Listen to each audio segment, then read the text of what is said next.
Alhamdulillah, alhamdulillahilladzi hadana lihada wa ma kunna linahtadiya laula an hadanallah. Subhanahu nahmaduhu wa nasta'inuhu wa nastaghfiruh wa na'udzu billahi min shururi anfusina wa min sayyiati a'malina.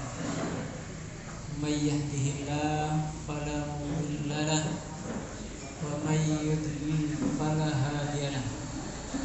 Asyhadu an la ilaha illallah wahdahu la syarika lahu wa asyhadu anna Muhammadan abduhu wa rasuluh.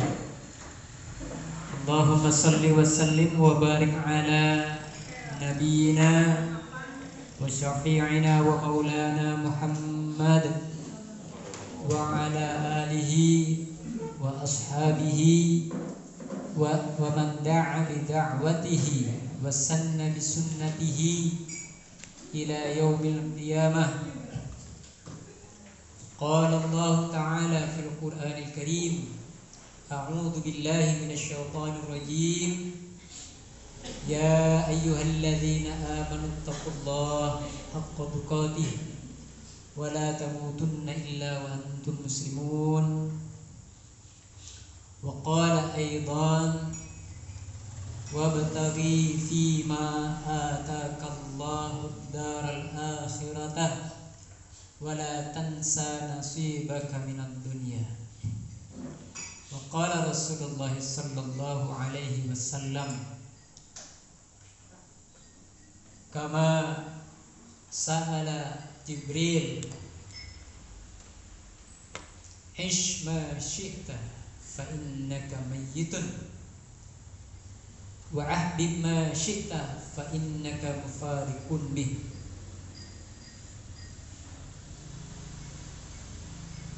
Wa wa'mal ma syi'ta fa innaka majziyun. Sadaqallahul azim wa sadaqa rasuluhun nabiyul karim. Ma'asyiral muslimin, bapak-bapak, ibu-ibu yang kami hormati, dan mudah-mudahan kita semuanya dimuliakan oleh Allah Subhanahu wa taala. Alhamdulillah, pada kesempatan yang berbahagia ini, pada majelis yang mulia ini, Allah Al-Jami' telah mengumpulkan kita di dalam tempat, di dalam suasana yang insya Allah mendatangkan rahmat, akan mendatangkan ma'unah, akan mendatangkan barakah dari Allah Subhanahu wa ta'ala. Bapak Ibu yang kami hormati, mari kita awali kajian kita, pertemuan kita dalam majelis yang mulia ini dengan membaca basmalah bersama-sama.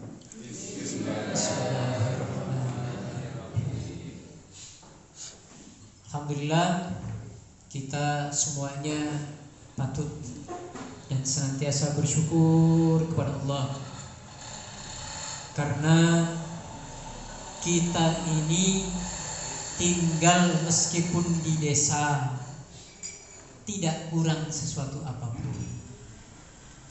Nikmat yang Allah berikan sepertinya terasa begitu nikmat, meskipun kita tidak tinggal di kota.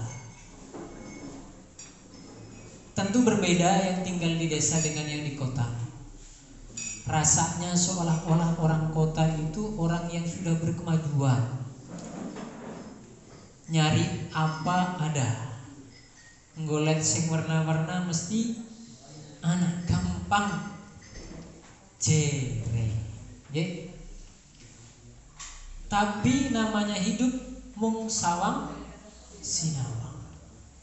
Jere wong desa kepenak wong sing urip nang kota. Nggolet duit kepenak. Urip anak apa-apa, nggolet apa-apa gampang. Begitupun juga dengan yang di kota. Enaknya jadi orang desa. Makan ndak susah. Nyari beras ndak repot. Di sini beras harga berapa, Bu? 12.000, paling mahal kayak eceran. Tahu nggak di kota harga beras berapa? Paling murah itu di kota itu harga 13. Itu kualitas yang rendah. Mereka pun juga demikian, menilai orang desa itu hidupnya begitu mudah. Artinya hidup hanya sawang sinawang. Jadi tidak boleh kita itu berkeluh kesah. Allah Subhanahu wa taala memang menciptakan manusia itu untuk mudah berkeluh kesah. Tapi Allah Subhanahu wa taala melarang kita untuk berkeluh kesah.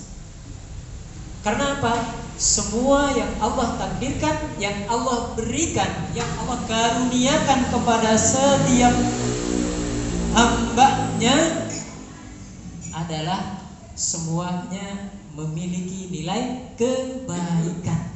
Cuman kita yang tidak faham, kita tidak mau mempelajari. Afala tatafakkarun? Kenapa kalian tidak berpikir? Apakah kalian tidak bertafakkur atas nikmat yang telah Allah berikan kepada kita semuanya? Bapak Ibu yang dimuliakan oleh Allah, bersyukur dari hal yang terkecil. Misalkan hadir di dalam kesempatan ini dengan mudah, dengan ringan.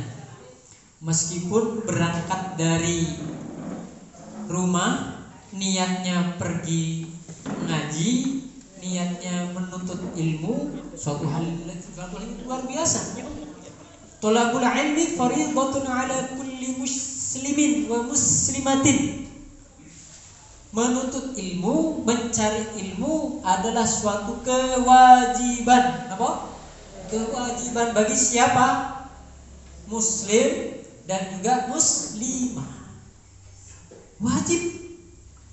Bahkan Rasulullah mengatakan utlubul ilma minal mahdi ilal lahdi. Tuntutlah ilmu, carilah ilmu. Mulai kapan? Sejak dari buayan orang tua sampai masuk ke liang lahat. Artinya tidak ada batasan untuk menuntut ilmu.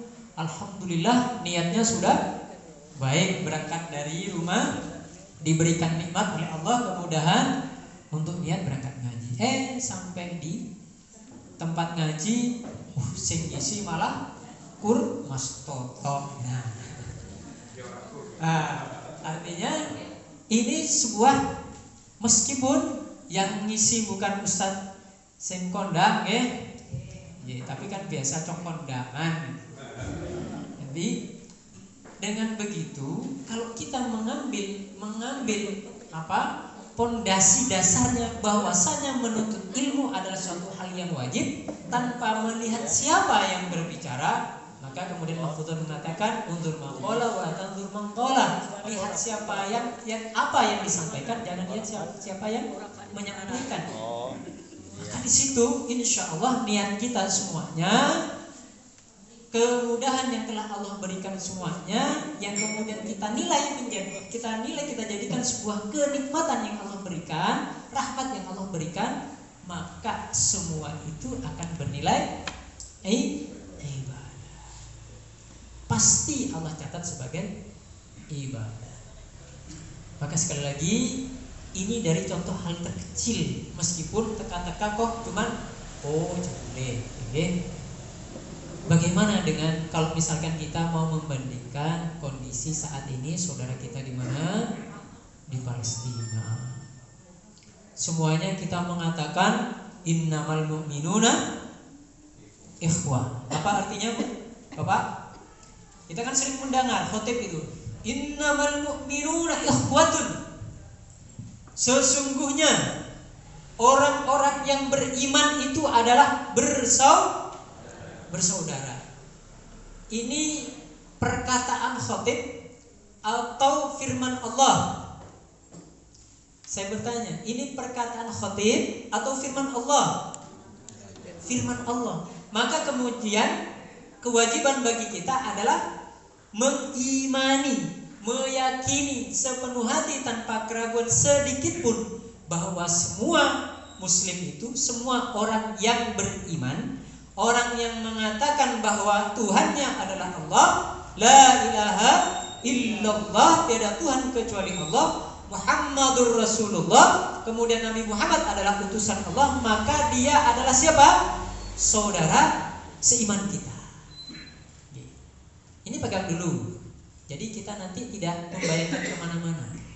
Sehingga orang yang mengatakan, oh itu kan negaranya berbeda, itu urusan berbeda.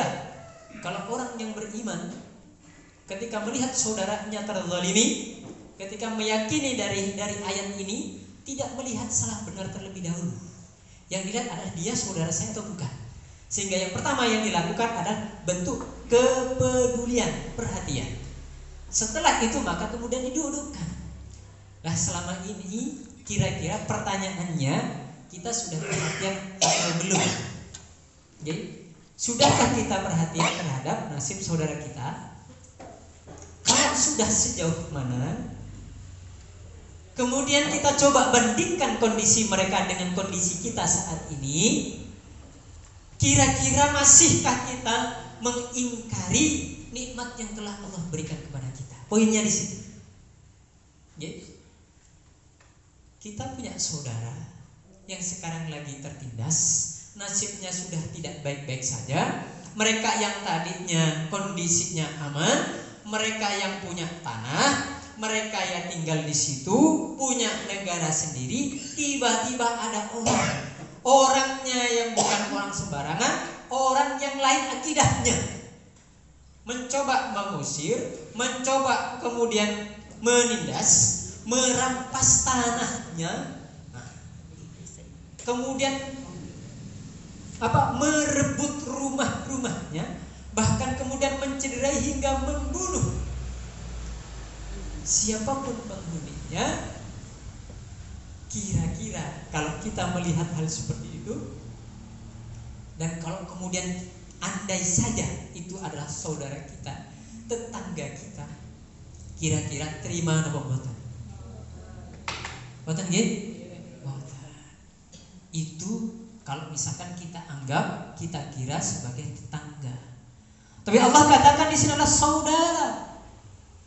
Saudara seiman itu ditekankan oleh Allah Subhanahu wa taala melebihi daripada saudara-saudara. Karena saudara seiman ini bisa menyelamatkan kita. Maka nanti kalau misalkan Pak Jamingun masuk surga duluan, tolong, nah kita yang ada di sini dicawel Pak Jamingun. Bukan suatu hal yang tidak mungkin, bisa, sangat bisa. Makanya disitulah kekuatan saudara seiman. Jadi saudara seiman seperti itu.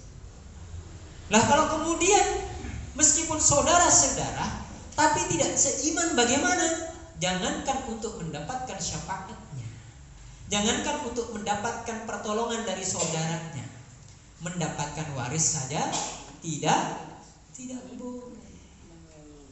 Nggih? Meskipun anak, meskipun saudara, kok imannya berbeda, berhak apa boten waris? Boten berhak, tidak berhak, terputus. Tapi kalau orang sudah punya ikatan iman, saudara seiman, bukan hanya urusan dunia saja, urusan akhirat ketika nanti kita kelak di sana akan mendapatkan kemudahan, saling bisa memberikan manfaat satu sama lain. Nah, dari itu maka Bapak Ibu semuanya, kalau kemarin kita tidak pernah berpikir memikirkan saudara-saudara kita yang ada di belahan dunia sana, yang mereka hidup, mereka katakan anak kecil itu, mereka katakan masih anak kecil, masih pemuda. Mereka sudah lantang mengatakan, yang mereka pikirkan itu bukan hidupnya mereka, tapi yang mereka pikirkan adalah nasib kita, nasib umat Islam seluruh dunia. Tentang apa? Tentang bagaimana bisa menjaga Baitul Maqdis. Apa itu Baitul Maqdis? Bait itu artinya rumah, Maqdis itu yang disucikan. Siapa yang mensucikan rumah di situ? Siapa? Allah. Apa rumah apa yang disucikan di situ? Masjidil Aqsa. Ya, rumah. Masjidil Aqsa itu adalah masjid pertama, kiblat pertama umat Islam. Sebelum kemudian disuruh berpindah kiblatnya ke Mekah. Dan kemudian Masjidil Aqsa adalah tempat kedua setelah Mekah, setelah Baitullah dalam proses Isra Mi'raj. Nabi Muhammad diperjalankan dari mana? Dari Masjidil Haram ke Masjidil Aqsa, kemudian di-mi'rajkan ke Sidratul Muntaha. Satu hal yang penting. Startnya kemudian naik ke Sidratul Muntaha itu di mana? Di Masjidil Aqsa. Nah, umat Islam yang ada di Palestina di sana menjaga itu. Andai kata mereka dari dulu menyerah, selesai sudah. Wajah umat Islam akan apa? Terampas, terjajah betul. Oleh siapa? Oleh orang-orang kafir, oleh orang-orang Zionis Israel, oleh orang-orang Yahudi yang bukan Islam. Jadi begitu. Kalau misalkan dikatakan di sana hanya urusan wilayah, di tanah sana itu tidak ada pepohonan yang kemudian makmur seperti di sini, rempah melimpah seperti di Indonesia, emas gitu nggak ada di sana. Secara kekayaan alam kurang. Tapi yang mereka rebut di situ adalah apa? Yang mereka yakini orang-orang kafir bahwasanya mereka nanti akan menunggu datangnya Dajjal di sana. Begitu. Jadi ini sudah berkaitan sekali, erat kaitannya dengan urusan akidah. Bapak Ibu yang dimuliakan oleh Allah, sebagai mukadimah kami sampaikan seperti itu supaya apa? Kita itu punya rasa kepedulian. Saya itu kadang ketika saya melihat satu video, ada seorang anak kecil yang kemudian bertanya waktu di acara itu, wahai pemimpin Arab, wahai saudara-saudara Muslim seluruh Indonesia, saya ingin bertanya, seluruh dunia, kira-kira kapan anda semuanya kemudian mau bergerak dan menolong kami? Apakah anda semuanya menunggu kami ini habis? Apakah kalian menunggu kami ini mati semua baru kemudian kalian bergerak? Anak kecil, kira-kira mungkin umurnya masih belasan tahun, sudah begitu lantangnya menyampaikan seperti itu. Luar biasa. Saya khawatirnya mereka itu menuntut kita sebagai saudaranya, sesama Muslim, menuntut kita di mana? Di hadapan Allah Taala. Mereka kan, ya Allah, saudara-saudaraku katanya banyak di dunia, tapi kenapa tidak ada yang menolongku? Kenapa tidak ada yang perhatian terhadapku? Saya khawatir seperti itu. Kemudian kalau misalkan kita sama sekali tidak peduli, sama sekali tidak mau mendoakan, sama sekali tidak mau membantu, kira-kira kita mau menjawab apa di hadapan Allah? Kan begitu. Maka Bapak Ibu semuanya yang dirahmati oleh Allah, sedikit pun mari kita mencoba menyisihkan waktu kita, kesempatan kita untuk peduli terhadap saudara-saudara kita di mana? Di Palestina. Karena apa? Sekali lagi Rasulullah SAW mengatakan, "Wa man lam yahtam bi amril muslimin, wa man lam yahtam bi amril mu'minin, falaysa minhum." Orang yang tidak peduli, yang tidak perhatian, yang kurang perhatiannya terhadap sesama mukmin, bukan termasuk daripada golongan mereka. Terus golongannya siapa? Kalau sudah dikatakan oleh Rasulullah, orang yang tidak peduli, yang tidak perhatian terhadap sesama mukmin, maka mereka tidak termasuk golongan di antara mereka. Terus masuknya golongan siapa? Kan begitu kan? Maka kalau pengen dikatakan orang yang masuk golongan orang-orang yang beriman, maka pedulilah, saling peduli terhadap saudara sesama. Di Indonesia banyak akeh sing ora mampu, akeh sing perlu dibantu. Pertanyaan berikutnya, seurgent apakah gitu ya bantuan kita terhadap saudara kita yang ada di Indonesia? Kemudian sejauh manakah kita membantu mereka? Kalau cuma sekedar berbicara, di sini juga perlu dibantu, tapi nggak bantu juga. Tidak ada batasan. Yang kemudian Rasulullah SAW katakan, khairun nas anfa'uhum linnas, sebaik-baik manusia adalah orang yang paling bermanfaat bagi orang lain. Siapa saja, bukan hanya di Indonesia, bukan hanya di Palestina. Selama di situ ada orang-orang yang beriman, maka kita harus punya rasa kepedulian. Apalagi kok jelas-jelas, gitu ya. Kok jelas-jelas musuhnya itu adalah orang kafir dan posisinya terdolimi. Namanya terdolimi itu sudah suatu kondisi yang terpepet dan perlu dibantu. Terdolimi. Tapi mohon maaf, kalau kemudian secara personal, secara pribadi orang tidak mampu, insya Allah banyak yang peduli. Tapi kalau orang yang terdolimi, ini ada satu pemanggilan kewajiban untuk kemudian kita benar-benar peduli. Nah, mudah-mudahan yang hadir di sini kami hanya menggugah kembali. Bapak Ibu yang dimuliakan oleh Allah, dalam kesempatan ini saya ingin mencoba mengulas satu ayat yang sudah kami sampaikan tadi, surat Al-Qasas ayat 77. A'udzubillahi minasyaitonir rajim. Wabtaghi fima atakallahu ad-daral akhirata wala tansa nasibaka minad dunya. Apa artinya? Wabtaghi fima atakallahu daral akhirata wabtaghi fima atakallahu. Maka kemudian carilah apa-apa yang telah Allah karuniakan kepada kalian, ad-darul akhirah, di muka bumi ini untuk kepentingan apa? Akhirat. Wala tansa nasibaka minad dunya.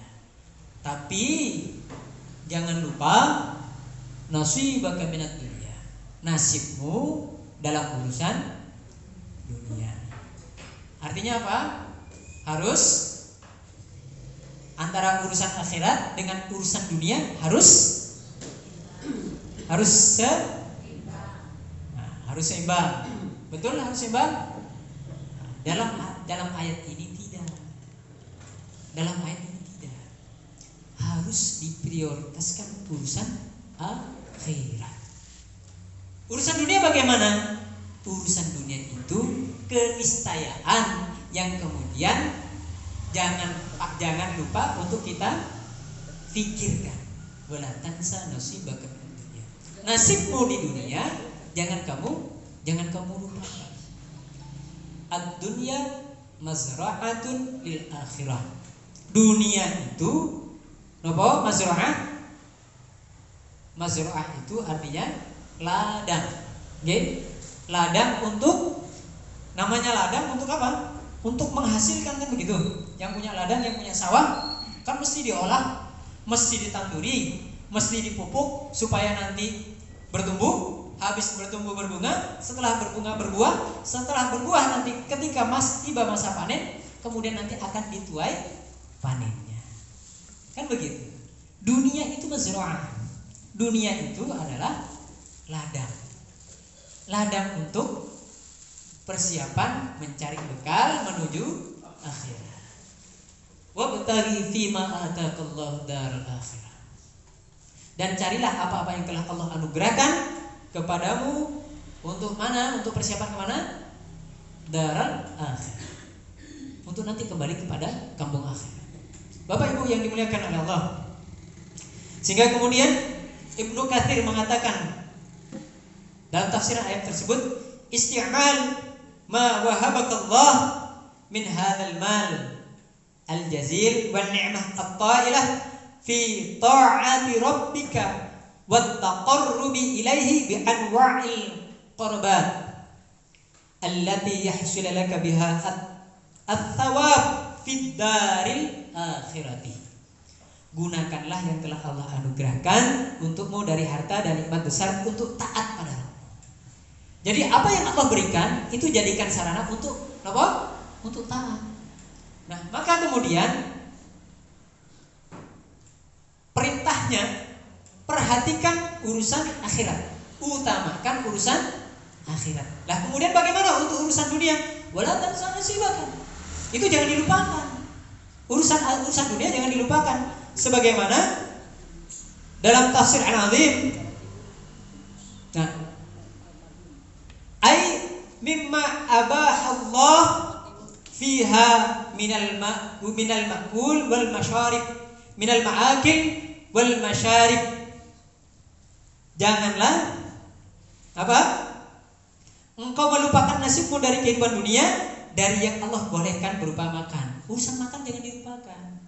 Jadi meskipun ibadah rajin, misalkan puasa kenceng, tapi jangan lupa puasa orang tahu buka, orang tahu sahur, nggak boleh.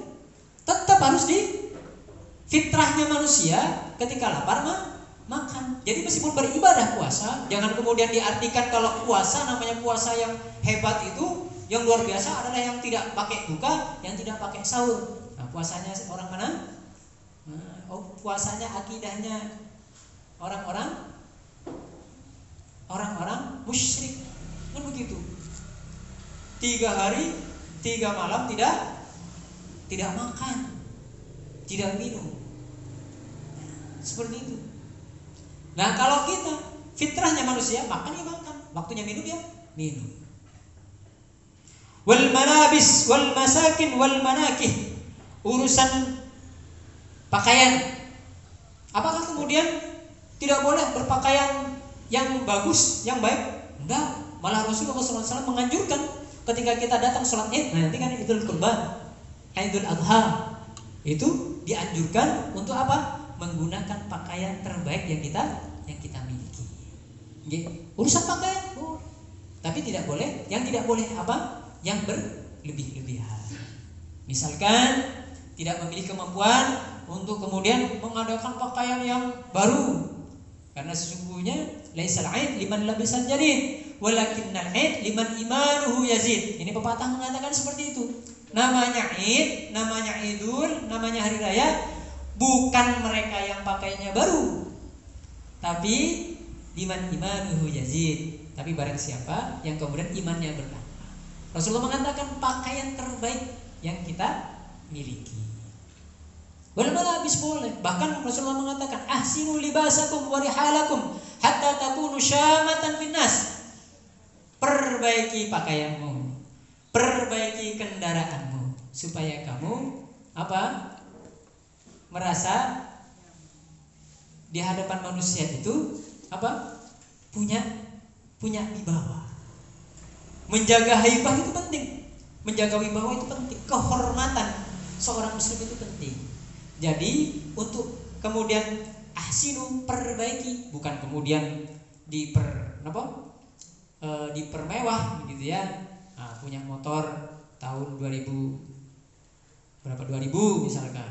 Oh, sekarang 2004 boleh sih NMAX misalkan, boleh sih bukan seperti itu. Jadi meskipun kayak motor saya misalkan Vario gitu ya. Nah, Vario meskipun tahun lawas, setidaknya tetap dirawat, kemudian diperbagus, diperbaiki, begitu, dirawat. Jangan sampai ya menurut saya bahasannya itu kalau pakai baju jangan slombrak, sehingga di hadapan manusia itu masih punya harga diri. Seorang muslim harus bisa menjaga wibawanya sebagai seorang muslim. Wal malabis wal masakin, urusan tempat pun juga demikian. Jangan dilupakan. Orang beribadah, orang kencang ngajinya, orang kencang ngajinya kemana-mana, sampai melupakan urusan papan. Ya, tadi urusan sandal, urusan papan, jangan dilupakan. Wal manakih. Nah, ini kayaknya di sini ada yang jomblo, apa buatan? Ada yang jomblo 2 kali? Tidak boleh dilupakan untuk urusan manakih. Urusan pernikahan juga tidak boleh dilupakan. Meskipun seorang ustadz, meskipun seorang kiai, meskipun orang yang kemudian menuntut ilmu, belajar tinggi-tinggi, jangan lupa urusan menikah. Rasulullah SAW itu menganjurkan bagi pemuda-pemuda untuk segera menikah. Sampai dikatakan dalam hadisnya, man istata'a minkumul man istata'a minkumul ba'a falyatazawwaj. Kalau sudah cukup, kalau sudah mampu, segera menikah. Segera menikah. Jangan dilupakan. Okay. Fa inna li rabbika 'alaika haqqan. Karena sesungguhnya Rabbmu itu masih memiliki hak darimu. Allah itu berhak untuk disembah. Allah itu punya hak untuk disembah. Jadi Allah itu punya hak. Wa li nafsik 'alaika haqqan. Dan kemudian untuk diri kita sendiri juga memiliki hak. Diri kita ini juga memiliki hak. Jadi tetap dipikirkan. Meskipun misalkan harus pergi untuk menuntut ilmu, untuk belajar, tapi jangan sampai lupa tadi yang disampaikan, urusan makan, urusan minum, apalagi urusan tanggung jawab yang di belakang, urusan keluarga yang di belakang, tetap harus dipikirkan. Apa kemudian ini berimbang? Tidak. Prioritaskan akhirat, jangan lupakan dunia. Jadi sekali lagi, kalau misalkan berarti harus berimbang, tidak harus berimbang. Yang pasti adalah apa? Harus diutamakan urusan akhirat daripada urusan dunia. Nanti kita akan sampai kepada bab yang kenapa harus diutamakan urusan akhirat. Kita lanjutkan di sini. Wali ahlika 'alaika haqqan. Kemudian keluargamu juga punya hak atasmu. Difikirkan keluarganya. Berdakwah boleh. Okay? Berdakwah boleh. Menuntut ilmu boleh. Memperdalam urusan agama boleh. Tapi keluarga itu memiliki hak yang harus kita tunaikan haknya. Wali zaujika 'alaika haqqan. Istrimu juga punya hak. Jangan sampai tidak ditunaikan haknya. Seperti ada seorang sahabat yang kemudian dia beribadah, sholatnya kencang, puasanya kencang, puasa dia tidak pernah berbuka, dia tidak pernah makan.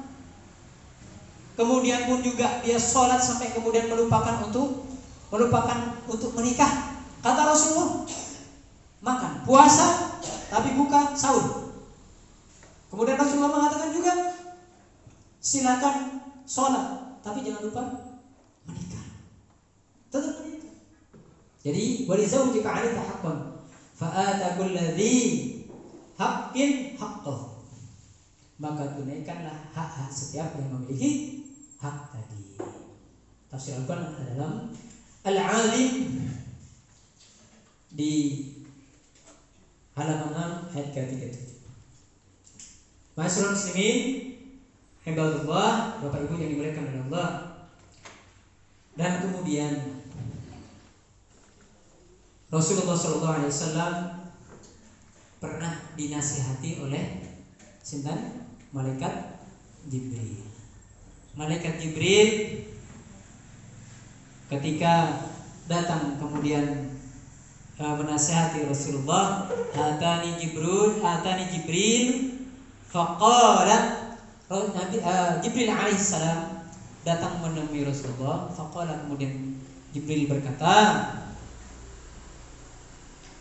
ya Muhammad, ish ma syi'ta fa innaka mayyitun. Ya Muhammad, wahai Muhammad, kata malaikat Jibril, silahkan hidup sesukamu. Fa innaka mayyitun. Uripo. Nek wong wetan, nek wong mriki napa? Uripa. Hiduplah sesukamu. Ada yang mau hidup sampai berapa tahun? Pak Tri mau berapa tahun hidupnya? 80 lah ya. Nanti kalau sudah mendekati 80 sudah ikhlas kira-kira? Sudah ridho kan kira-kira? Yang sudah sepuh ini udah berapa tahun? Masih butuh panjang umurnya? Robotan. Kira-kira mau berapa tahun lagi, Pak? Ismasyita. Silahkan hidup sesukamu.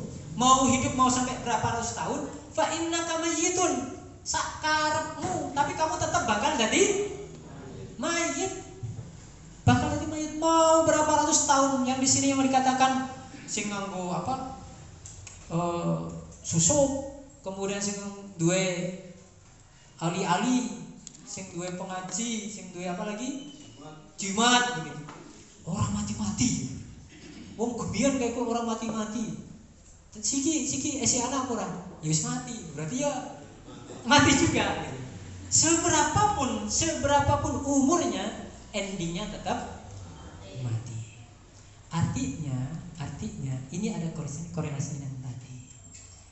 Mau mengoptimalkan hidup kita, mau makan sehat, mau olahraga, sing nom men awet nom, sing tua men awet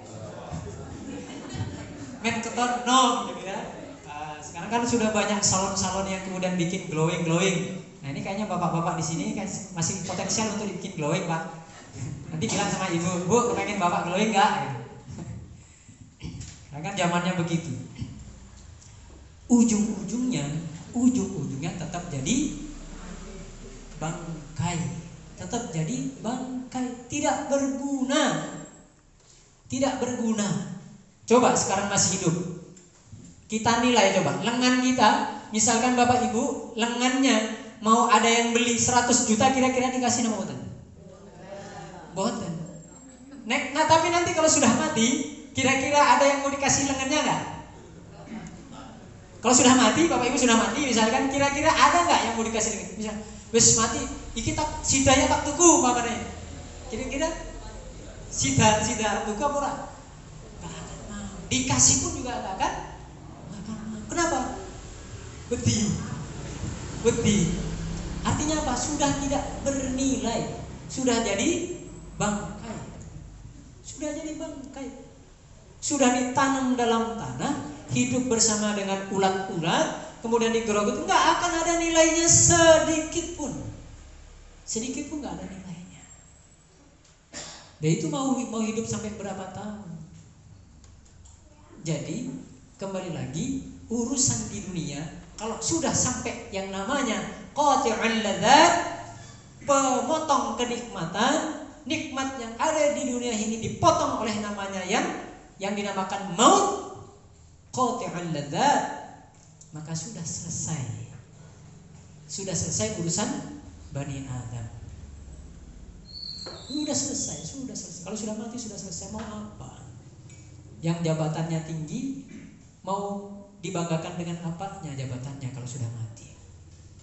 Apalagi yang kalau sudah pensiun gitu. Jangankan sampai mati, pensiun. Polisi, gagah-gagah polisi, tentara, gagah-gagahnya tentara. Kalau sudah pensiun masih gagah pengobatan. Ngomongin lagi gitu ya, udah lemes, udah nggak punya taring. Itu dunia seperti itu. Semuanya bersifat sesaat, bersifat sementara. Ya kemudian lanjutkan wahbib ma syi'ta fa innaka mufariqun bih. Nah ini yang masih senang, masih cinta dengan istrinya, dengan suaminya, yang punya pacar, misalkan ada mas-mas yang jomblo di sini, mas di belakang masih muda, sudah nikah?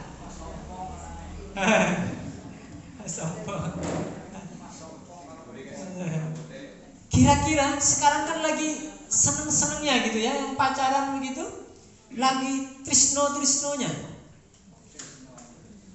Itu kata malaikat Jibril menasihati kepada Rasulullah, fa innaka mufariqun bih. Mau dicintai seperti apa, pasti nanti akan berpisah, bakal putus. Kalau orang yang sudah menikah, kalau putusnya tidak putus ditinggal mati, putusnya bisa putus cerai. Kan begitu. Mentoknya misalkan pasangan sehidup semati. Ya ibu, bapak sehidup semati. Pas waktu masih hidup. Nanti kalau sudah salah satu mati, kira-kira masih mau semati? Sehidup sih mau, tapi semati mau dah? Oh enggak, pakai Allah, mesti sedih gitu ya. Anaknya pakai priwe mengko gitu ya. Sehidup semati hanya hisaban di belakang. Kalau sudah dilanda yang namanya urusan apa namanya? Sekarang urusan pelakor, urusan kemudian perselingkuhan, zaman sekarang luar biasa. Pengaruh internet, pengaruh media, wah luar biasa. Bapak Ibu, nah ini saya bukan ngajari, ini kasus itu kan. Sekarang orang mau chattingan dengan siapa, kemudian gampang banget. Misalkan namanya selingkuhannya Siti, di sini tinggal dikasih tulisan Abdul Gojek. Nah, orang ngerti. Chattingan, mongko baru dihapus. Sekarang janjian gampang, tinggal telepon ketemuan di mana. Saya baru ketemu dengan seseorang, bukan orang tidak mampu, bukan orang yang kesepian. Wong orangnya ya tinggal di situ, kerjanya di situ, makmur. Bukan orang yang minim ilmu, orangnya berpendidikan, semua serba kecukupan. Tapi naudzubillah, saya ketemu dengan keluarga itu baru pulang tadi pas dihubungi Pak Tri, saya baru pulang dari sana. Ya Allah, hampir saja kandas rumah tangganya. Faktornya apa? Perselingkuhan. Perselingkuhan mulai kapan? Sejak 2018 kalau ketahuan. Masya Allah, naudzubillah. Apa kemudian itu nanti akan menjadikan langgengnya? Kita belum tentu tahu. Alhamdulillah tidak sampai putus, tidak sampai cerai. Kita doakan mudah-mudahan tidak sampai. Ini godaannya seperti itu, Bapak Ibu yang dirahmati Allah. Apalagi, ini Bapak Ibu yang punya anak, apalagi anak perempuan, begitu ya, dijaga betul-betul. Ini zamannya zaman dengan penuh fitnah yang luar biasa. Jangan menganggap enteng, jangan menganggap remeh urusan pergaulan antara laki-laki dengan perempuan. Sangat mudah sekarang itu untuk anak-anak kita terpengaruh. Bukan hanya yang perempuan, yang laki-laki juga pun demikian. Misalkan panjenengan semuanya ini ada kopi di sini. Panjenengan baru datang. Kemudian saya bilang, kira-kira saya pergi, panjenengan mau minum kopi ini apa enggak? Enggak. Kenapa? Karena khawatir ini sudah saya minum. Pun juga begitu. Kalau panjenengan misalkan ke toko, nah ini ibu-ibu yang biasa belanja, nyari kecap atau tomat. Di situ ada kecap dengan botol atau tomat saus gitu ya, dengan botol yang tersegel atau yang tidak tersegel. Yang tersegel dijual mahal, yang tidak tersegel dijual murah. Kira-kira jenengan belinya yang mana? Yang tersegel tetap meskipun mahal tetap yang tersegel. Khawatir bis belum, khawatir bok diisi apa, khawatir bokan diisi apa basi dan sebagainya. Kira-kira anak kita ini mengingatkan untuk saya pribadi juga. Saya juga punya anak perempuan, saya juga punya anak laki-laki. Kalau kemudian naudzubillah segelnya sudah kebuka, kalau segelnya sudah kebuka, kira-kira payu apa apa? Kurang payu. Nek kepengen payu, nek kepengen ya kurang payu. Artinya apa? Kita punya kewajiban untuk menjaga betul. Kalau kepengen jual mahal, nek kepengen lakunya masih laku normal, laku mahal, maka dijaga betul. Ini kopi, nek kepengen masih bermanfaat diminum, jangan kemudian bisa dipastikan ini minuman bukan sisa. Nggih. Dipastikan minuman ini bukan sisa, baru panjenengan pasti minum. Tapi kalau sudah saya minum, contoh kalau sudah diminum seperti ini, kira-kira ada yang mau minum buatan? Barokah loh Pak. Barokah ya. Tapi karena saya bukan kiai, jadi nggak jadi barokah ini. Masih levelnya masih ustad panggilan. Kalau sudah jadi sisa, kira-kira gimana? Mau enggak? Kalau sudah seperti itu, maka jaga betul anak-anak kita. Anak-anak kita dijaga betul. Jangan sampai mudah, jangan sampai gampang direlakan, dibawa oleh laki-laki lain. Kita sebagai bapak harus berada di depan. Tidak boleh ada yang menyentuh satu orang pun laki-laki kecuali bapak Muna. Begitu. Dan kemudian curahkan kasih sayang seorang bapak. Curahkan, namanya curah itu bukan hanya diberikan, curahkan, limpahkan kasih sayang seorang bapak kepada anak perempuan kita dengan betul-betul. Supaya apa? Supaya bapak itu menjadi apa? Cinta pertamanya. Rata-rata perempuan-perempuan yang kemudian mudah terbawa oleh laki-laki, tergoda oleh laki-laki, karena ini penelitian menurut penelitian itu paling banyak adalah mereka yang kurang kasih sayang dari orang tua. Dan Indonesia termasuk negara dalam kategori tertinggi fatherless country, negara yang kurang perhatian pendidikannya, sentuhannya dari seorang ayah. Hadir bapak itu untuk anak-anak perempuannya. Supaya apa? Perempuan itu tidak mudah digombali sama anak laki-laki. Karena apa? Bapaknya sering ngomong, kamu ya ayu temenan. Kenapa dia tergoda oleh laki-laki yang kemudian mengatakan seperti itu? Wah, kamu cantik sekali, wis kepelepek Pak. Tapi kalau bapaknya sudah biasa ngomong seperti gombal, cari bapaknya nyompancen ayu, kan begitu sih. Pertama kali yang mengatakan cantik adalah bapaknya. Jangan sungkan-sungkan untuk mengatakan cantik. Dan kemudian jangan sungkan-sungkan untuk menyentuh anak kita, dibelai. Ada laki-laki lain yang kemudian membelainya, tersentuh dia. Bapaknya tidak pernah membelai. Nah, Masya Allah, saya doakan kamu ya, anak soleha, anak yang paling cantik, anak yang bapak banggakan. Gitu Pak, saya dibanggakan Pak. Jadi kalau ada laki-laki lain yang kemudian mencoba untuk membelai, no, jangan. Cukup bapak saya yang berhak untuk menyentuh saya dan membelai saya. Begitu. Tidak akan mudah untuk tergoda oleh laki-laki buaya darat. Katanya kan begitu. Nah, Bapak Ibu yang dimuliakan oleh Allah. Nah, kembali ke topik tadi. Ini urusan dunia. Urusan jodoh. Urusan jodoh itu urusan istri. Misalkan urusan apa namanya lagi? Misalkan jodoh. Ini urusan dunia. Pasti ada endingnya. Endingnya apa? Mufarikun.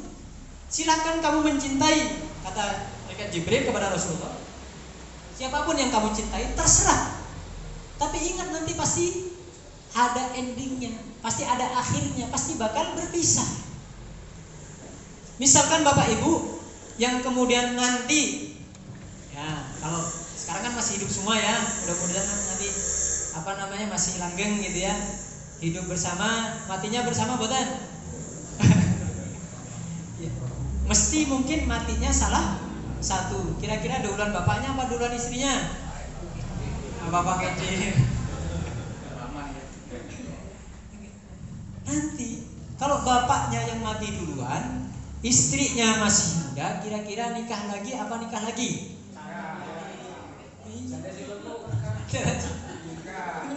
Kira-kira jadi rebutan apa buatan? Jadi rebutan. Dibawa mati apa tidak? Susah untuk dibawa mati, kenapa masih muda gitu ya. Misalkan agak tua sih, tapi kalau misalkan hartanya banyak gitu ya, jadi rebutan juga itu. Banyak kejadian seperti itu. Artinya Bapak Ibu yang dimuliakan Allah, jangan kemudian kita jadikan makhluk itu sebagai orientasi hidup kita. Jangan kita jadikan sebagai orientasi hidup kita. Contoh Rasulullah betul-betul mencintai Siti Khadijah sampai beliau tidak bisa melupakan jasanya Siti Khadijah. Tapi beliau tidak melupakan itu bukan kemudian beliau tidak merelakan. Karena apa? Beliau mengingat betul jasa daripada Siti Khadijah, wanita pertama yang mengakui Islam, yang kemudian mengakui kenabian Nabi Muhammad, yang kemudian selalu mendampingi Nabi Muhammad. Siapa? Siti Khadijah. Maka kemudian Rasulullah SAW betul-betul mengingat itu, tapi tidak kemudian dijadikan oleh Nabi Muhammad SAW sebagai apa? Sebagai gandrungnya gitu. Bapak Ibu yang dimuliakan Allah, maka pun juga demikian. Istri kita juga bakal kita tinggalkan. Nah, ketika kita masih hidup bisa kita ngatur. Kalau sudah mati di dalam kubur, aja masa aja bojo maning lo ya. Orang mungkin meskipun nyamu kain kafannya bawa di bawah HP, kan mungkin bisa seperti itu. Nah, kemudian di nasihat malaikat Jibril kepada Nabi Muhammad SAW di hadis berikutnya, wa'mal ma syi'ta fa innaka majziyun bih. Mau berbuat seperti apapun, silahkan sesuka hatimu. Mau berbuat baik silahkan, mau berbuat buruk, berbuat jahat silahkan. Tapi ingat, kata malaikat Jibril nasihatnya kepada Rasulullah, fa innaka majziyun. Apapun yang kita lakukan semuanya akan dimintai pertanggungjawaban, akan dibalas oleh Allah Subhanahu wa taala. Yang baik pun juga akan mendapatkan balasan yang baik, yang buruk pun juga demikian, pasti akan mendapatkan balasan. Maka lebih baik memilih mana? Mau mendapatkan balasan yang baik atau yang balasan yang buruk? Pengen balasan yang baik. Kalau pengen balasan yang baik, maka lakukan hal-hal yang baik. Jangan gunjing tetangganya, jangan menfitnah tetangganya, jangan berbuat buruk kepada tetangganya. Ini cukup kecil, apalagi jauh lebih daripada itu. Maka hati-hati betul di dalam langkah, karena semuanya pasti dimintai pertanggungjawaban oleh Allah Subhanahu wa ta'ala. Wa'lam anna syarafal mu'min qiyamuhu bil lail wa izzahu istighna'uhu 'anil nas. Dan ketahuilah bahwa kemuliaan seorang mukmin terletak pada salat malamnya. Nah ini dia kan. Kalau misalkan yang sudah biasa salat malam, mudah-mudahan istiqomah. Yang kemudian belum biasa salat malam, coba dibiasakan. Nek umpamane jajal bapak-bapak, nek kemutan siki gilirane banyu mili, kira-kira wengi-wengi glentangi lek-lekan mboten? Nah, belum ketimbang asat, ketimbang sawah ora di banyuni, tetap tangi. Nah ini karena nampak gelombangnya keton, iwake ku keton gitu ya, sawahnya juga keton. Tapi kalau urusan urusan akhirat itu beratnya karena memang tidak kelihatan. Ini kemuliaan seorang muslim itu, kata malaikat Jibril nasihatnya kepada Rasulullah, terletak pada sholat malam. Mudah-mudahan kita semuanya dimampukan oleh Allah Subhanahu wa taala untuk membiasakan diri sholat malam. Dan kehormatannya adalah rasa kecukupan dari manusia. Hasbunallah wa ni'mal wakil. Cukuplah Allah sebagai pemberi kecukupan dari segala nikmat yang telah Allah berikan kepada kita. Bapak Ibu yang dimuliakan Allah. Maka kemudian berkait dengan momen ini, masalah kurban. Masalah kurban itu urusan akhirat apa urusan dunia? Urusan sepeda motor itu urusan akhirat apa urusan dunia? Lebih mendahulukan sepeda motor apa lebih mendahulukan kurban? Gak tahu. Katanya tadi sepakat urusan akhirat kita dahulukan, tapi urusan motor juga kan berimbang. Enggak, di hadis ini katakan tidak berimbang. Ayat ini mengatakan bahkan di tafsirnya dikatakan tidak berimbang, tapi didahulukan urusan akhirat. Kalau kita mau bersusah-susah nyicil, nyicil untuk beli sepeda motor yang baru, kuat, kelar, mampu, dan kemudian mengusahakan. Tapi untuk urusan kurban mengupayakan apa badan? Oh. Nah kok ini kan untuk kepentingan ini. Ini untuk kepentingan. Nah, kira-kira sama-sama kepentingan. Kalau misalkan mau berimbang deh, oke berimbang deh. Urusan kepentingan akhirat sama kepentingan dunia. Ini kepentingan pekerjaan sama kepentingan kurban. Misalkan seperti ini. Kalau misalkan pertanyaan berikutnya, kalau misalkan tidak pakai sepeda motor, pergi ke sawah, nyampe nggak pergi ke sawah Pak? Tuku sepeda motor, gue peranti mari sawah. Tuku sepeda motor, gue peranti anaknya melebu, mangkat sekolah. Kira-kira nek orang nganggo pit motor, tekan nomor sekolah kurang.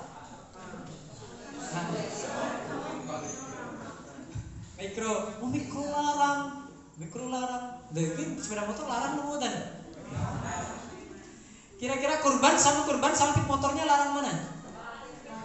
Larang pit motornya berapa kali lipat?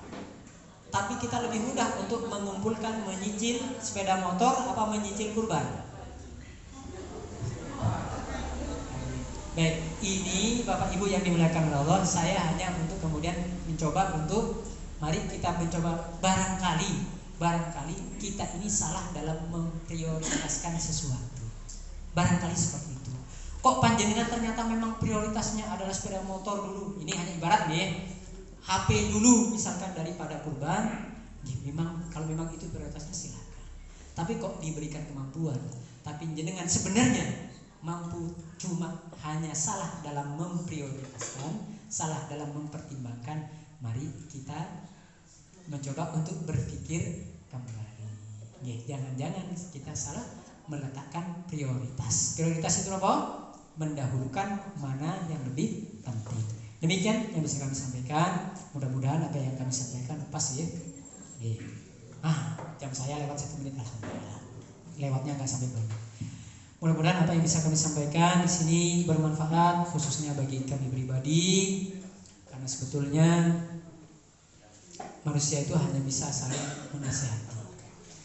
Kami di sini bukan menjadi merasa yang lebih, kemudian saya yang paling lebih, tidak. Kita punya kewajiban untuk saling menasihati. Misalkan Totok salah, Totok keliru, tolong nasihati. Semua manusia memiliki salah dan lupa. Manusia mahallul khata', al-insan mahallul khata' wan nisyan. Manusia itu tempatnya salah dan lupa. Maka kemudian ada kewajiban bagi kita untuk saling menasihati. Jadi sepakat saling menasihati maka suatu saat nanti yang berdiri di depan ini bapak-bapak atau ibu-ibu kan saling. Demikian yang bisa kami sampaikan. Mohon maaf, astagfirullahaladzim. Yang berbicara itu mesti banyak salahnya. Orang yang banyak bicara mesti banyak jatuhnya. Man katsura kalamuhu katsura saqatahu. Barang siapa yang banyak berbicara pasti banyak jatuhnya. Maka kami sekali lagi mohon maaf yang sebesar-besarnya. Qul qouli hadza wa astaghfirullahaladzim. Kita akhiri pertemuan ini, kajian ini dengan baca hamdalah dan doa kafaratul majelis. Alhamdulillahirabbil subhanaka Allahumma rabbana wa bihamdika asyhadu an la ilaha illa anta astaghfiruka wa atubu ilaik. Assalamualaikum warahmatullahi wabarakatuh.